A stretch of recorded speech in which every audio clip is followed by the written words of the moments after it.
Hey zusammen. Mann, 2023 war ein krasses Jahr. Ja, ich weiß, die letzten 5 Jahre waren alle irgendwie wild und ich erwarte nicht, ehrlich gesagt, dass sich das nächstes Jahr ändert. Aber ich wollte mich heute nochmal ganz persönlich bei euch melden, denn ich finde, ihr habt einfach verdient zu wissen, wie es eigentlich aktuell um mich und den Kanal und alles drumherum steht. Ich habe wirklich viele Nachrichten von euch bekommen, Kommentare, persönliche Nachrichten und sogar bei der ITCS wirklich Anfang Dezember haben mir ein paar von euch persönlich gute Besserung noch gewünscht. Dafür erstmal vielen Dank und auch ich wünsche euch gute Besserung, zumindest denen, die das brauchen, denn ja, auch ihr habt mir nach meiner Geschichte sehr viele von euren Geschichten erzählt und das hat mich tatsächlich sehr berührt, deswegen vielen Dank dafür. Was ist also erstmal passiert? Warum mache ich so ein Video? Normalerweise mache ich das ja eigentlich eher selten. Jetzt gleich auf beiden Kanälen. Ich will in diesem Video mal ein bisschen reflektieren und vielleicht auch, naja, Einsichten geben für mein nächstes Jahr und meine Vorstellung, was alles kommen wird. Also nicht technologisch, ich habe keine Glaskugel, das kann ich zwar wann anders analysieren, aber was ich auf diesem Kanal hier mit euch vorhabe. Weil sich ja schon einiges auch geändert hat. Also, ich starte mal 2022 Oktober, ja, da haben wir die Academy veröffentlicht. Meine Idee war damals so, okay, noch ein bisschen Bugfixen, ein paar extra Features und dann haben wir was wirklich Positives geschaffen, das wirklich auch hilft und ein Zuhause eben ist für meine Tutorials, aber früher oder später auch für eure Lerninhalte werden kann und eigentlich auch soll. Und ihr kennt meine Gedanken dafür. Aber ja, es war natürlich einfach mehr Aufwand, als man sich das vorgestellt hat, als ich mir das vorgestellt habe. Und naja, so haben sich eigentlich meine ersten beiden Jahresdrittel in einem Mix aus, ich muss mehr für die Academy tun und ich muss mehr Kohle anschaffen, damit irgendjemand anders mehr für die Academy tun kann, damit ich die Entwicklung quasi stemmen kann. All das waren meine ersten 2 Jahresdrittel. Ich hatte das jetzt auf dem anderen Kanal schon etwas ausführlicher besprochen. Ihr könnt euch das da gerne angucken. Das muss jetzt hier eigentlich gar nicht sein. Aber long story short, ich habe im Sommer wirklich drastische Panikattacken und einfach schlimme Depressionen bekommen. Und ich musste deswegen halt meine Arbeitszeit reduzieren. Deswegen sind einige Formate weggefallen. Die Tutorials gibt es aktuell so einfach nicht mehr, obwohl ich noch so viele vorhatte. Und ja, offiziell war die Diagnose Burnout. Man kann sich zwar schwer vorstellen, wie das dann am Ende ist, aber naja, wenn man es halt nie hatte, dann ist es schwer, das Ganze zu erklären. Aber ich kann es vielleicht versuchen ein bisschen. Ich habe es auch auf dem anderen Kanal schon probiert. Manche Tage waren dann einfach für mich wirklich, ich lag bis 16 Uhr im Bett. Normalerweise arbeite ich eher bis 16 Uhr, vielleicht noch ein paar Stunden länger. Und ich habe es bis 16 Uhr einfach nicht geschafft aufzustehen. Ich war grundlos erschöpft und die Emotionen haben sich einfach überlagert und ja, auch Selbstzweifel waren und sind teilweise noch immer ein Thema. Im September haben wir dann also angefangen, die Plattform, also die Academy, an euch wieder zu übergeben, beziehungsweise euch überhaupt zu geben. Und ehrlich gesagt war das die beste Entscheidung, die wir eigentlich hätten treffen können. Jetzt mittlerweile, damals war es nur das Frontend, mittlerweile ist der vollständige Code von der Academy öffentlich. Ich habe damals gemerkt, dass ich einfach selbst das nicht mehr hinbekomme, mich irgendwie drum zu kümmern. Das war einfach viel zu viel. Aber ich konnte halt auch nicht die Mittel anschaffen, um jemand anders das zu geben, damit der sich drum kümmert. Aber nach dem Release habt ihr angefangen, euch einfach darum zu kümmern. Es kamen Fixes und sogar einige neue Features sind dazugekommen. Und im Gegenzug haben wir jetzt für jedes Ticket einfach ein Bounty ausgeschrieben, damals auch schon übrigens natürlich, eine Art Guthaben, dass wenn ihr dieses Ticket absolviert, dass ihr dieses Bounty als Morphcoin in der Academy bekommt. Und mit dem habt ihr dann am Ende zum Beispiel die Möglichkeit, euch Premium oder die wenigen bezahlten Kurse auch zu kaufen. Deswegen, ihr macht quasi die Weiterentwicklung von der Academy gerade möglich. Und da möchte ich euch einfach Danke sagen. Ja, dass ihr natürlich das aufgenommen habt überhaupt erstmal. Das ist ja nicht selbstverständlich. Und dass ihr aber sogar noch fleißig mitmacht. Das ist krass.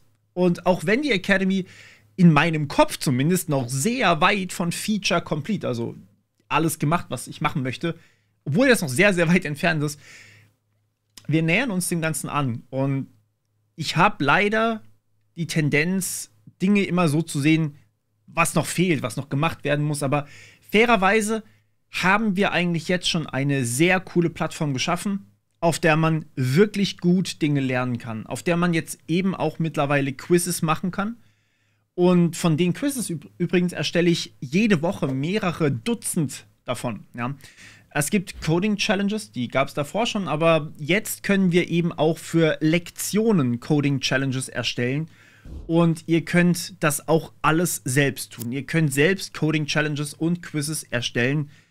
Genauso wie ihr übrigens auch Webinare halten könnt. Und da gibt es natürlich noch so viel mehr, was man machen kann. Und da trifft sich dann immer schnell wieder ab. Aber grundsätzlich, es ist schon sehr, sehr geil geworden. Und das liegt nicht zuletzt an euch. Es war im Endeffekt genau meine Vision, dass fähige Menschen wie ihr sich untereinander einfach helfen können. Und ja, ihr macht da mit. Und das finde ich großartig. Deswegen mega Danke an euch an der Stelle. So, jetzt zu meiner persönlichen Empfindung. Dadurch, dass ich mich jetzt einfach quasi 3 Monate rausgenommen habe, kann man nicht ganz sagen, aber zu einem gewissen Teil rausgenommen habe und meine Woche einfach auf 4 Tage reduziert habe, was krass ist für mich. Davor waren es so 6 bis 7 Tage die Woche und ein Tag war dafür für mich 10 Stunden oder mehr. Jetzt sind es 8. Das ist insane und durch diese Reduktion kann ich echt sagen, ich habe mich ungewöhnlich schnell erholen können. Also, ich weiß nicht, woran es liegt. Da gibt es wahrscheinlich Experten, die mir das sagen können, aber ja, es war gut. Ich habe trotzdem allerdings fast alle Auswärtstermine abgesagt. Ich habe eigentlich gar nichts gemacht, wo ich auswärts übernachten musste, weil das einfach für mich einer der größten Stressfaktoren war und auch immer noch ein bisschen ist. Das ist sehr, sehr schade und das ist auch immer noch sehr schade, weil das eben auch einfach hieß, dass ich an vielen Events nicht teilnehmen konnte. Das Finale vom KI-Wettbewerb, ITCS München zum Beispiel und leider jetzt auch der 37C3, wo ich auch nicht hingehe. Was ich persönlich sehr, sehr schade finde. Aber dadurch habe ich auch einfach mehr Zeit bekommen, mich um mich zu kümmern, um diesen Menschen hinter Morpheus. Ja, ich habe tatsächlich auch manchmal ein Privatleben, zumindest mittlerweile wieder. Und ich kann das wirklich auch nur jedem empfehlen und ans Herz legen, dass man da auch einfach mal ein bisschen rein investiert. Ich habe wieder Hobbys wie Pen and Paper, Growling, Metbrauen oder 3D-Drucken. Hier, look at that. Und natürlich werdet ihr gerade vom 3D-Drucken noch sehr viel mitbekommen. Und mein Gehirn verbindet sowieso alles immer wieder. Also Pen and Paper und naja, das Ganze hier ist sowieso irgendwie in meinem Kopf immer wieder verknüpft. Ich habe viele Ideen und diese Hardware-Ideen oder auch andere Ideen kommen jetzt erstmal so langsam wieder richtig. Diese Kreativität hat eigentlich mir immer sehr viel bedeutet und die ist einfach Anfang des Jahres ziemlich tot gewesen. Und jetzt langsam wird's besser. Und ich habe auch endlich Zeit gefunden, natürlich mich um meine Altlasten, um meinen Legacy-Krempel zu kümmern, wenn man so möchte, und den einfach zu optimieren. Aktuell bin ich gerade dran, die Bank zu wechseln, weil meine alte nicht nur unmodern und wahnsinnig langsam ist, sondern auch unzuverlässig und vor allem unsicher war. Und das ist für mich, wie ihr wahrscheinlich denken könnt, nicht so geil. Aber ja, dazu werde ich dann wann anders mehr sagen, wenn ich soweit bin. Also alles in allem, ich habe endlich die Zeit und vor allem auch die Kraft, mich auch gelegentlich darum zu kümmern, die Dinge bei mir nachhaltig zu ändern und zu optimieren. Und dazu kommen dann natürlich auch immer mal wieder Videos, wie zum Beispiel der Cloud-Vergleich, den ihr vielleicht auch gesehen habt. Anderer Kanal, ich weiß. Dazu gehört aber natürlich auch eine Therapie, aber eben auch die Zeit für Reflexion über das, was war, was aktuell gerade ist und was dann vielleicht noch kommt. Und ja, man kann es drehen und wenden, wie man will. Und ich weiß, manche von euch sind da nicht so die Fans von. Aber 2023 war vor allem das Jahr der KI für die Allgemeinheit. Ich meine, Ende 2022 kam ChatGPT einfach raus. Das war damals noch ChatGPT 3.5. März kam dann ChatGPT 3.5 Turbo. April oder so kam GPT-4. Und vor ein paar Wochen kam dann GPT-4 Turbo. Und jetzt kam Gemini, im Januar kommen Gemini Ultra und Nano und da sind Claude 2, Llama und all die Submodelle und was weiß ich, was für andere Modelle noch nicht mal dabei. ChatGPT hat eine krasse Welle losgelöst und ja, natürlich auch was Beeindruckendes hervorgebracht. Im Alltag von quasi allen Informatikern hat sich einfach was geändert. Viele Büroarbeiter arbeiten mittlerweile anders und sogar sehr viele Firmen stellen gerade um. Und das ist beeindruckend. Und ja, am Anfang war die Aufregung riesig, dann die Möglichkeiten und dann irgendwann die Ernüchterung, als wir festgestellt haben, dass der Sci-Fi-Traum vom KI-Diktator wohl dann doch noch ein paar Jährchen braucht. Naja, kleiner Scherz natürlich. Also, ich hoffe es zumindest. Ich zumindest habe gemerkt, wie viel Arbeit in manchen meiner Aufgaben steckt, die ich jetzt aktuell teilweise oder halt sogar komplett von KI erledigen lassen kann oder eben nur dann drüber lese, dass das auch okay ist, was da steht. Und ja, gerade bei meinen Programmiertutorials habe ich das auch gemerkt.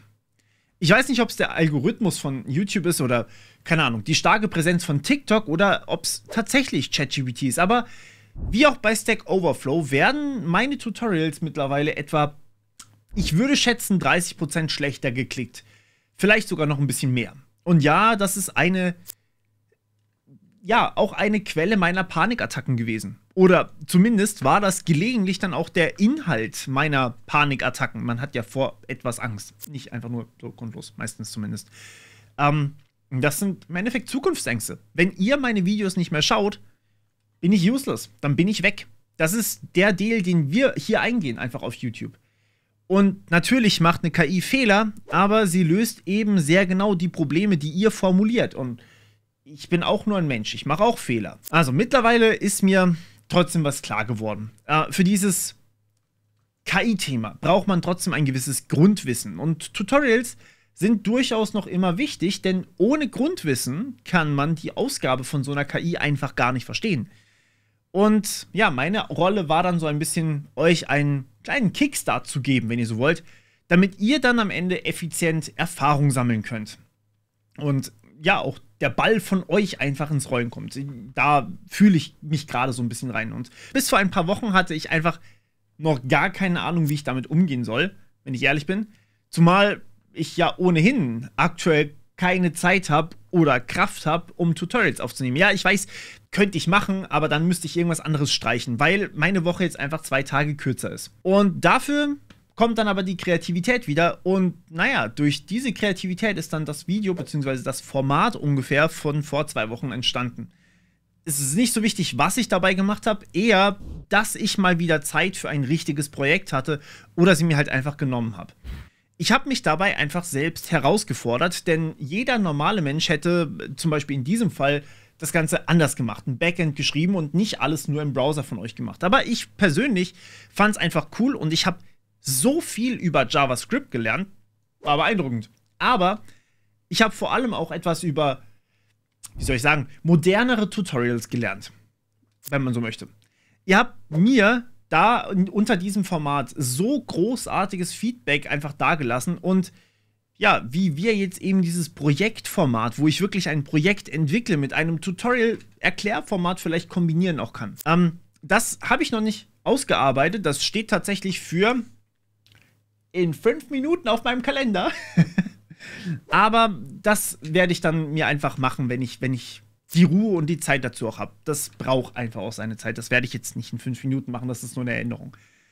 Und ja, solche Projekte sind natürlich sehr, sehr viel, naja, Aufwand, zeitlicher Aufwand auch, aber so kann ich die Zeit, die ich mit Einarbeitung in neue Bibliotheken oder Frameworks sowieso verbringe, auch einfach als Video veröffentlichen und vielleicht dann sogar noch euch dabei unterhalten. Das ist was ich auf diesem Kanal dieses Jahr vielleicht so ein bisschen angefangen habe und von dem es wahrscheinlich nächstes Jahr ein bisschen mehr geben wird, weil es nicht so trocken sein muss, wie ich das bislang gemacht habe. Das ist neu für mich und ich hoffe, ihr bleibt da bei mir, aber irgendwie auch ein bisschen spannend. Aber natürlich braucht es auch einfach sehr lange, bis so ein neues Format, was so grundlegend anders ist von allem, was ich bislang gemacht habe, ausgereift und halt optimiert ist. Ihr könnt, wenn ihr wollt, auch einfach mich als sehr dumme KI ansehen. Ich lerne im Endeffekt auch nur auf eurem Feedback. Also ihr schreibt mir einen Kommentar, ey, das war geil oder das war nicht so geil, macht das so, macht das anders und ich merge all diese Informationen in meinem neuronalen Netz in meinem Kopf. Naja, im Endeffekt machen wir Menschen das alle so. Aber alles in allem, ich persönlich freue mich darauf, dass ich jetzt sogar selbst wieder mehr zum Entwickeln und auch zum Pentesten komme. Denn ehrlich gesagt hat mir das in den letzten 2, 3 Jahren wirklich gefehlt. Und ich freue mich, dass ihr hier trotz der vielleicht sogar wegen den Änderungen einfach mit dabei geblieben oder sogar dazugekommen seid. Okay, also was ist der Plan? Der Plan ist auf jeden Fall, dass ich nächstes Jahr immer noch sehr, sehr langsam mache. Also ich werde wahrscheinlich, wie viele Unternehmen übrigens auch, die 4-Tage-Woche versuchen beizubehalten oder zumindest bei 5 Tagen bleiben. Ja? Aber so kann ich mir eben auch wieder mehr Zeit nehmen für euch, ohne gehetzt zu sein. Ich kann mir Zeit nehmen für Messen, vielleicht gelegentlich auch für Streams, aber vor allem auch für die Videos. Denn ehrlicherweise waren die einfach dieses Jahr 2023 ein bisschen gerusht, zumindest teilweise. Ich hatte nicht viel Zeit für ein Video, weil so viel anderes noch den ganzen Tag lang ansteht.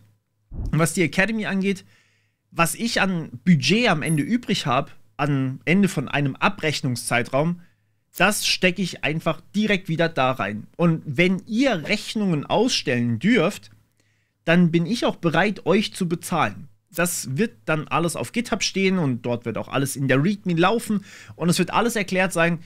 Aber ich werde auch dann darüber einfach alles ankündigen und vielleicht nur im Video einen kurzen Shoutout machen, dass wir wieder Budget haben oder sowas. Mal gucken. Schaut auf jeden Fall dort nach, wenn ihr da mehr wissen wollt. Aber ich habe nur noch eine letzte Sache in Bezug auf die Academy. Und zwar, wir haben dort tatsächlich jetzt endlich mal die, oder zumindest einen Großteil der alten Challenges wieder integriert und mit dem neuen Challenge-Interface verknüpft. Das heißt, ihr könnt sie in wirklich einigen Programmiersprachen lösen und das dann auch einfach submitten, im Browser coden und dann überprüfen, ob die Aufgabe richtig gelöst ist.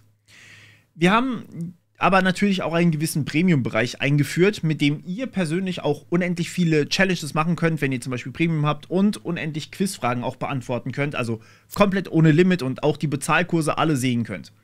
Und diese Funktion wollen wir natürlich auch noch weiter ausbauen, damit es da einfach auch einen gewissen Anreiz gibt, dass ihr eben auch was zu tun habt. Das sind aber auch die Funktionen, die ihr euch dann am Ende mit den Morphcoin kaufen könnt, falls ihr eben zum Beispiel bei uns Code submittet. Und als kleines Weihnachtsspecial, denn immerhin soll das ja sowas in die Richtung sein, haben wir euch eine Challenge erstellt, die, wenn ihr sie bis Weihnachten löst, euch einen Monat Premium einbringt. Also eben diese 1000 Morphcoin, die genau für einen Monat reichen. Ich schaue immer wieder nach Möglichkeiten im Grunde genommen, wie ihr Morphcoin einfach so bekommt, da ich das eigentlich alles for free machen wollte, die ganze Academy. Quizzes und so weiter und so fort. Aber es gibt auch schon andere Möglichkeiten, wie ihr eben Morphcoin bekommen könnt. Zum Beispiel, indem ihr selber eben Quizzes erstellt oder Challenges erstellt oder indem ihr eben Code submittet oder Webinare haltet. Ja, ich glaube, das ist eigentlich ganz cool, weil so könnt ihr eben auch davon profitieren, auch wenn ihr finanziell vielleicht ein bisschen enger seid. Und ich muss einfach ehrlich sagen, ich bin persönlich momentan und aktuell gerade ziemlich happy. Klar, 2023, das hätte alles ein bisschen einfacher sein können. Ein Burnout hätte ich jetzt nicht gebraucht, aber ich weiß nicht, ob ich dann meine ganzen Lektionen, die ich daraus gelernt habe, einfach gelernt hätte sonst. Alles in allem konnte ich einfach wirklich viel auch von euch mitnehmen, von dem, was ich falsch gemacht habe, von dem, was ich richtig gemacht habe und ich freue mich wirklich darauf, was wir hier auf diesem Kanal jetzt alles noch miteinander machen werden. Es ändert sich natürlich immer mal wieder was und ich probiere mich aus und ich probiere auch mal aus, was euch gefällt und was nicht, aber ich freue mich ehrlich gesagt auf die ganzen Projekte, die wir dann auch zusammen machen werden und natürlich Academy und Ideen, die ihr oder wir zusammen alle umsetzen, das wird sehr spannend. Und allein, dass ihr mir ermöglicht, dass ich das machen kann, dafür möchte ich mich so unfassbar herzlich bei euch bedanken. Ich wünsche euch an der Stelle einfach ein wundervolles Weihnachten und einen wundervollen Rutsch ins neue Jahr. Ganz viel Spaß und wir hören uns wieder Anfang Januar. Bis bald.